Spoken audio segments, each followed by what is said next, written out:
as time began to burn.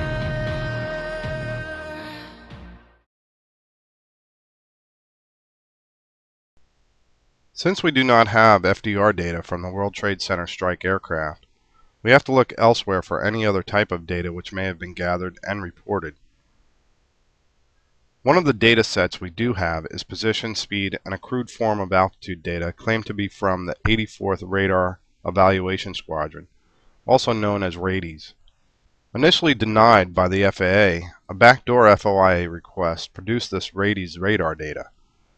Although reviewing altitude envelopes as compared to ASR radar with altitude reporting, also known as Mode C, and the fact the NTSB admits RADES data can have potentially large errors, it's not prudent to use such information for precise analysis, as others have done. The NTSB also performed a radar data impact speed study, in which they claim to have used ASR radar, which is much more accurate than RADES for calculating speed and altitude, especially when Mode C is available. The speeds cited for the strike aircraft exceed aircraft limitations set by the manufacturer for the aircraft reportedly used, unmodified, airline fleet, stock 767s. Can a 767 obtain such speeds? We have attempted to gather wind tunnel data from the manufacturer to answer this very question, but still without success. We searched for other 767 aircraft accidents in which a comparison can be made and a benchmark set. EgyptAir 990, a 767 which reportedly exceeded its max operating limits, can be used as precedent as data is available from its flight data recorder, according to the NTSB. The NTSB calculates aircraft speed as 430 knots and 510 knots for American 11 and United 175 respectively, both reported as 767s. Those who make excuse for the government story attempt to cite EgyptAir 990, a 767 which reportedly was an intentional crash by one of the flight crew, as precedent that a 767 can reach speeds reported for the aircraft which allegedly struck the World Trade Center. According to the NTSB, which is disputed by Egyptian investigators, EgyptAir 990 first officer pushed the nose over to commit suicide, taking crew and passengers with him. During this dive, EgyptAir 990 exceeded maximum operating speeds for a 767, which are 360 knots and 0.86 Mach. We will cover the reason for assigning two airspeed limitations shortly. The NTSB reports the flight data recorder from EgyptAir 990 recorded a peak speed of 0.99 Mach at an altitude of 22,000 feet during its dive. 0.99 Mach is just below the speed of sound. Again, maximum operating speeds for a 767 are 360 knots and 0.86 Mach, respectively assigned as VMO, which is velocity max operating, and MMO, which is Mach max operating.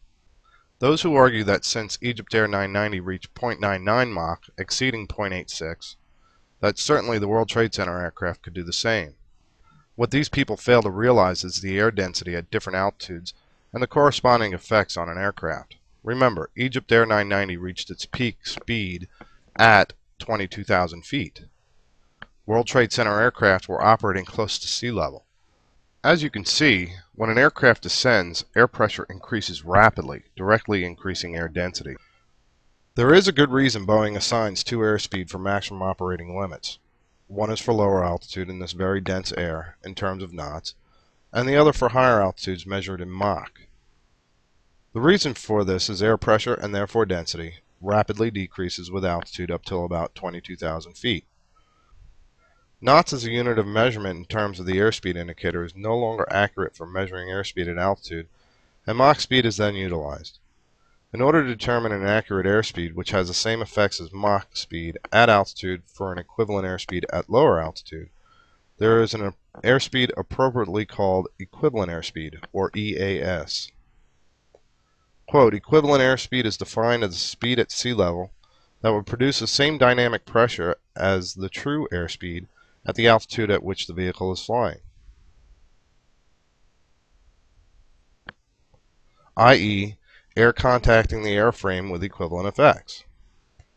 For simplicity, we will use online calculators to demonstrate, but for those who wish to calculate their own data, this is the proper formula to use. For example, Mach 1 at 22,000 feet based on a standard day temperature is 609 knots true airspeed. 0.86 Mach is 522 knots. 522 knots at 22,000 feet, remember, in less dense air, has the same effects on an airframe as 369 knots at sea level in more dense air on a standard day. Big difference at low altitude versus higher altitudes for the same pressure acting on the airframe. As you can see, this is why Boeing derives two airspeed limitations, one in terms of knots, the other in terms of Mach number. Notice the similarity?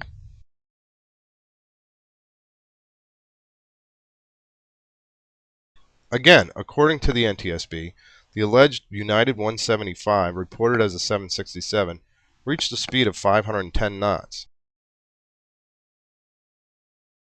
An experiment was allegedly performed in a 767 simulator to observe if such an aircraft can obtain United 175 reported speeds at low altitude.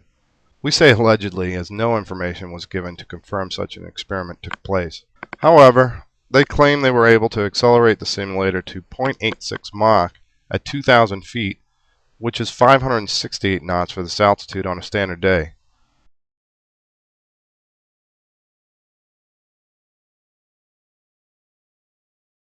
They claim the simulator was relatively easy to control at such speeds, and their conclusion was, it is highly probable that American 11 and United 175 could easily make the airspeeds quoted in the official reports and as seen in the video footage.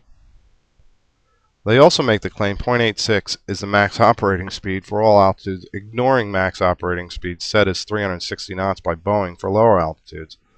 Again, what they fail to realize are the effects of air density at high altitudes compared to low, and the reason Boeing assigns two types of airspeed for max operating limits. 0.86 Mach, 568 knots at low altitude, has the same effect on an aircraft as 805 knots or 1.32 Mach at 22,000 feet on a standard day. The researchers who have made such claims based on their alleged simulator experience may want to inform Boeing that their 767s can obtain supersonic Concorde type speeds in a quote flat trajectory and be relatively easy to control in mid-level altitudes. This is what happens when you exceed such maximum operating limits set by the manufacturer. Granted, there is a safety margin built into the maximum operating limits, but there is a reason limits are assigned to aircraft, as you can see here. In the slow XL to 85.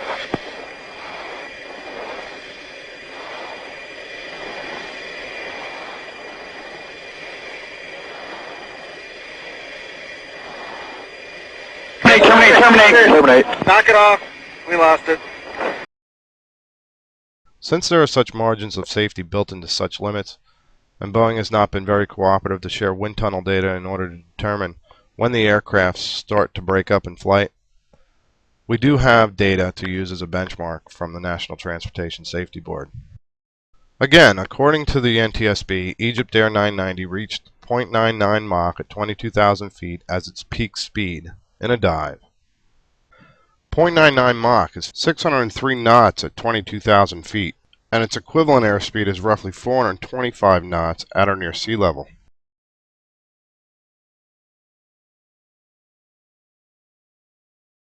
This is only 65 knots over VMO. Again, according to the NTSB, United 175, the aircraft which allegedly struck the South Tower, reached a speed of 510 knots, 150 knots over its max operating, and the equivalent of 85 knots, that of Egypt Air 990. Using Egypt Air 990 as precedent, it is impossible for the alleged United 175 to reach 510 knots, period. Let's see if United 175 could have continued control flight at such a speed. Remember, those who conducted the alleged simulator tests claimed that the aircraft was relatively easy to control at 0.86 Mach near sea level. According to the NTSB and reports, Egypt Air 990 had two significant debris fields telling us the aircraft broke up in flight.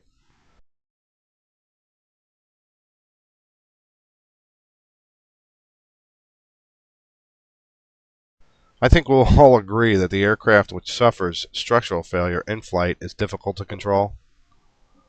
But at which time in flight did this occur? The best indication we have right now is based on electrical power loss.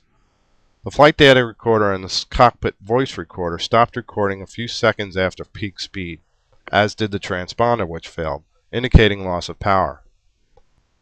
The NTSB speculates loss of power to FDR and CVR due to the engines being shut down, but this isn't valid. The FDR and CVR do not automatically lose power when the engines are shut down. The FDR and CVR are essential items and have redundant systems for power in the event of an engine shutdown. Also, the ATC transponder power loss would not occur with the engines being shut down. Power loss to multiple essential items indicates when the airframe started to bend or break up in flight, enough to cause the power loss of all essential and standby power systems. Again, the equivalent of only 65 knots over its max operating limit. We now know an unmodified 767 cannot reach speeds reported for the South Tower strike, but it's also impossible for United 175, an unmodified 767, to have continued controlled flight at 150 plus knots over its max operating limit, according to precedent set by EgyptAir 990. So, if this isn't a stock 767, what is it? Was it a modified, beefed-up 767 to obtain such incredible speeds? If so, did 19 Islamic extremists do the modifications in their caves in Afghanistan? The only other possibility here is that the NTSB data for EgyptAir 990 is false, combined with the NTSB calculated radar study for United 175 is also false. If you believe this to be the case, this has grave ramifications for flight safety, and you should think twice about getting on your next flight. Clearly, the simulator used in the reported experiment, if in fact such an experiment was performed, as it's only hearsay at this point, was not calibrated with any type of crash logic and allowed speeds equivalent of breaking the sound barrier for a 767 in mid-level altitudes. It's interesting to note the individuals who conducted the simulator experiment also claim the destructive speed for a 76 or 757, as stated by Boeing, at sea level, is approximately 420 knots. This is consistent with EgyptAir 990 power loss when calculating equivalent airspeed. Yet the researchers also claim the aircraft was easy to control at more than 150 knots over max operating. Do these people even understand their own research? Apparently not. Cockpit simulators are not meant for simulating aerodynamic stress on an aircraft. Cockpit simulators are meant for practicing profiles and emergency procedures for pilots. For example, there is no possible way to precisely simulate the effects of real-world G loads in a cockpit simulator. You're always at 1 G. For aerodynamic stress, wind tunnels are utilized for more accurate simulation and measurements. Using a cockpit simulator to measure aerodynamic stress is like using a compass to determine your altitude. Pilots, when training in simulators, practice profiles well within the limits of the aircraft. There is no reason for an airline to train pilots outside the aircraft envelope, as pilots are trained to keep the aircraft well within its limitations. The reason for crash logic not operating on a simulator could be numerous, with the leading candidate most likely being cost. But it is also interesting to note, the simulator researchers claim to have pulled the overspeed circuit breakers so they wouldn't be annoyed by the overspeed warnings. Did the researchers unknowingly pull the crash logic for overspeed on the simulator? It appears so. Now, one could argue that the speed reported for United 175 was a ground speed, and that you cannot compare a ground speed to an airspeed. This certainly is a valid argument, and perhaps would be a good argument if the winds were out of the south at almost 90 knots, giving United 175 a push to the South Tower. But the fact is, the winds were mainly from the north, northwest, and light. If anything, the airspeed of the target which was observed impacting the South Tower was more than the ground speed, making it even more unlikely it was an unmodified 767 or United 175. Now for the real eye-opener, as we check United 175 reported low altitude speeds as the equivalent Mach number at altitude. Again, the airspeed which was reported for United 175 is 510 knots near sea level. At 22,000 feet, the speed needed for the same effects on the airframe is 722 knots, or Mach 1.19. Again, I guess Boeing builds 767s capable of supersonic flight at altitude and still controllable to hit a 208-foot wide target with a 25-foot margin for error? American 11, the aircraft which was reported to have impacted the North Tower, was traveling at a lower speed according to the NTSB. The speed reported for American 11 is right on the edge of in-flight structural failure using Egypt Air 990 as precedent. The speeds reported for this flight do look possible, but certainly not for the alleged United 175, again using Egypt Air 990 as precedent. The conclusion is there are many different speeds reported by different agencies for the World Trade Center strike aircraft. We use the speed reported and calculated by the agency with the most experience on such a matter, the National Transportation Safety Board. Those who make excuse for the government story must reduce such speeds calculated and reported by the NTSB to under 420 knots for both aircraft in order to maintain their theory. United 175 speed reported on its approach to the South Tower has the same dynamic pressure effects as supersonic speeds at a modest altitude of 22,000 feet. American 11 also experiences dynamic pressure above Mach 1 at 22,000 feet according to the data. American 77, a 757, the aircraft which allegedly struck the Pentagon, also experienced the same. Although other factors come into play in the transonic ranges, dynamic pressure is dynamic pressure. Math doesn't lie. Of course, this is all according to the speeds reported either by ASR radar or FDR data. Again, only two possibilities exist. Either the speed data obtained from various sources is inaccurate, and therefore flight safety is in jeopardy and has major ramifications for the airline industry, or the aircraft observed are not the same as the aircraft reported, in which case the story we've been told by the 9/11 Commission is a lie.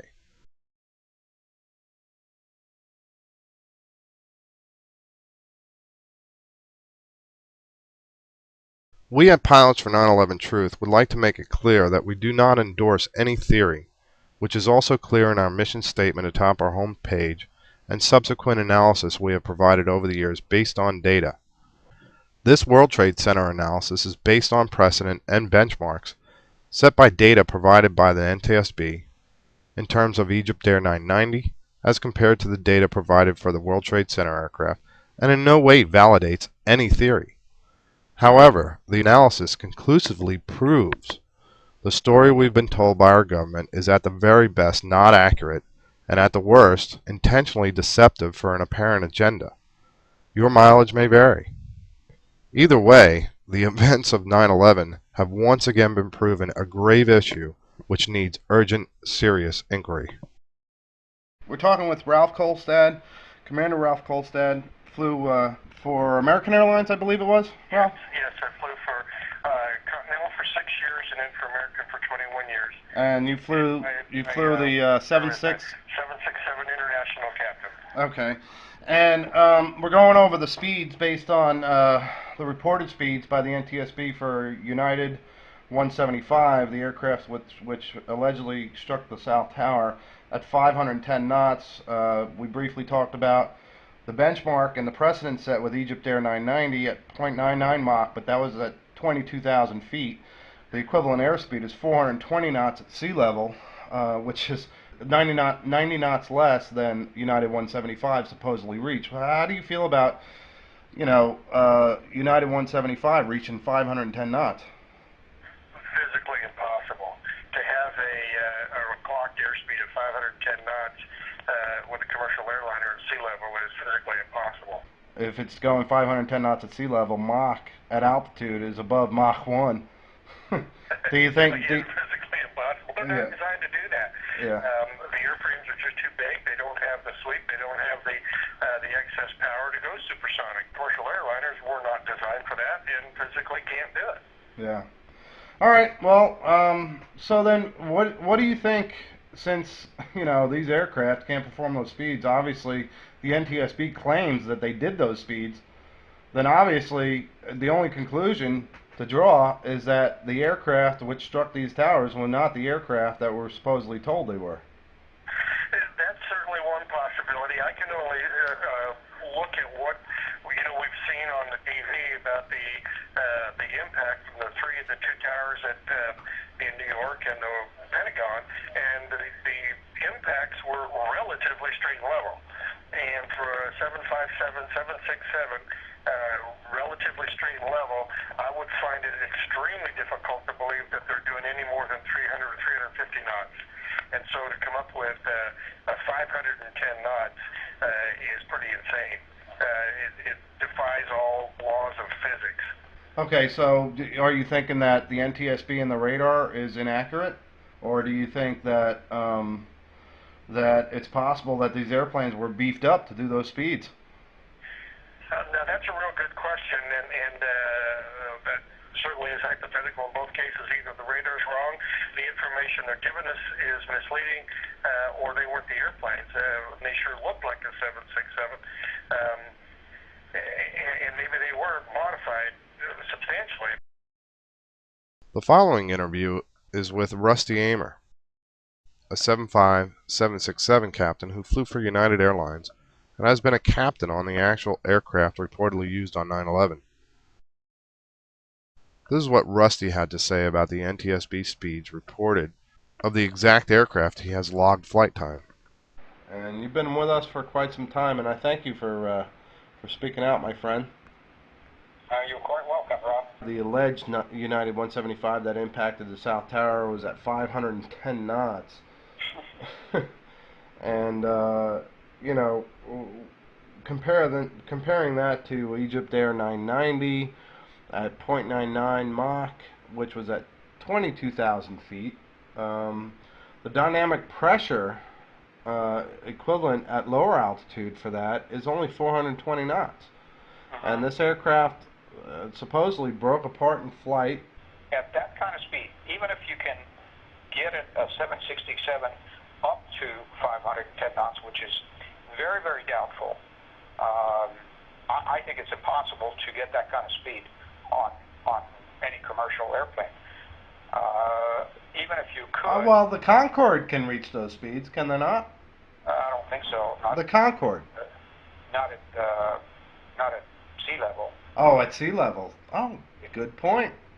So, you know, to get an airplane, especially an old 767 that this United aircraft was. Which, by the way, you have time in this aircraft, don't you? Yes, yes. To me, it's impossible.